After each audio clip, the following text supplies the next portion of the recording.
ಎಲ್ಲ ಕನ್ನಡಿಗರಿಗೂ ದುಬೈಯಿಂದ ವಿನೋದ್ ಮಾಡುವ ನಮಸ್ಕಾರ. ಕನ್ನಡಿಗರೇ, ದುಡ್ಡೇ ದೊಡ್ಡಪ್ಪ. ಇವತ್ತು ಈ ದುಡ್ಡಲ್ಲೂ ದೊಡ್ಡಪ್ಪ ಯಾರು ಅಂತ ನಾನು ತೋರಿಸ್ತೀನಿ. ಈ ಒಂದು ದುಡ್ಡು ನೋಡಿ, ನೀರಿಗಾಕಿ ಅರಿಯಕ್ಕೆ ಟ್ರೈ ಮಾಡಿ ಅಥವಾ ಕೆಡಿಸ್ಬಿಡಿ, ತಿರ್ಗಾ ಅದೇ ಪ್ಲೇಸಿಗೆ ಬರುತ್ತೆ, ಅದೇ ಜಾಗಕ್ಕೆ ಬರುತ್ತೆ. ಇದು ನೋಡೋದಕ್ಕೆ ಎಷ್ಟು ಸ್ಟ್ರಾಂಗ್ ಇದೆಯೋ ಅದೇ ಥರ ಇದರ ಒಂದು ಎಕನಾಮಿ ಕೂಡ ಅಷ್ಟೇ ಸ್ಟ್ರಾಂಗ್ ಇದೆ. ಕಳೆದ 30 ವರ್ಷಗಳಿಂದ ಇದ್ರ ವ್ಯಾಲ್ಯೂ ಯಾವತ್ತೂ ಬಿದ್ದೇ ಇಲ್ಲ.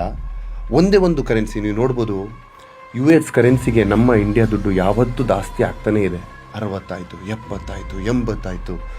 ಬಟ್ ಲಾಸ್ಟ್ 30 ವರ್ಷದಿಂದ ಒಂದೇ ಒಂದು US ಡಾಲರ್ಸ್ಗೆ ಪೆಗ್ಡ್ ಆಗಿರೋ ಕರೆನ್ಸಿ ಅಂದರೆ ಇದು ಒಂದೇ ಕರೆನ್ಸಿ. ಯಾಕೆ ದುಡ್ಡು ಬಗ್ಗೆ ಇಷ್ಟು ಮಾತಾಡ್ತಾ ಇದ್ದೀನಿ ಅಂದರೆ, ನೋಡಿ ಕನ್ನಡಿಗರೇ, ಈ ಒಂದು ಕರೆನ್ಸಿನೇ ಅದು UAE currency, one of the most powerful currency.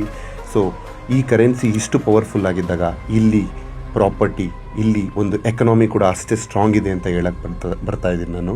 So ಎಲ್ಲ ಕನ್ನಡಿಗರಿಗೂ ನಾನು ಏನು ಹೇಳೋದಂದರೆ, ನೀವು ನಿಮ್ಮ ಜೀವನದಲ್ಲಿ ಎಷ್ಟು ಕಷ್ಟಪಟ್ಟು ನಿಮ್ಮ ಓಲ್ ಲೈಫ್ದು ಸೇವಿಂಗ್ಸ್ ಮಾಡಿ ಎಲ್ಲಿ ಹಾಕಬೇಕು ದುಡ್ಡನ್ನ ಅಂತ ನೋಡ್ತಿರ್ತೀರ, ಅದನ್ನು ಇಲ್ಲಿ ಹಾಕಿ UAE ದುಬೈಲಿ. ಸೊ ಅದನ್ನು ದುಡ್ಡು ಹೆಂಗೆ ಹಾಕಬೇಕು, ಎಲ್ಲಿ ಪ್ರಾಪರ್ಟಿ ತೊಗೋಬೇಕು, ಎಲ್ಲಿ ಆ ದುಡ್ಡನ್ನ ಡಬಲ್ ಮಾಡಬೇಕು ಅನ್ನೋದಕ್ಕೆ ನಾನಿದ್ದೀನಿ.